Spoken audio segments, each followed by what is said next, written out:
मजबूरियों के नाम पर दामन छुड़ा गए, मजबूरियों के नाम पर दामन छुड़ा गए वो लोग जिनकी बातों में दावे हजार थे।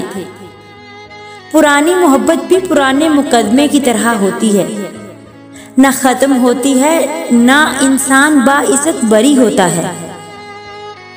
कुछ लोग भरोसे के लिए रोते हैं और कुछ लोग भरोसा करके रोते हैं।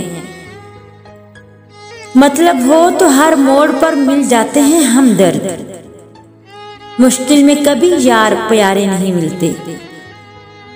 वो आंसू बहुत अजियतनाक होते हैं जो चुपके से बहकर तकिए में जज्ब हो जाएं। कभी कभी लाख कोशिशों के बावजूद भी अल्लाह आपके हालात नहीं बदलता, क्योंकि अल्लाह आपका दिल बदलना चाहता है।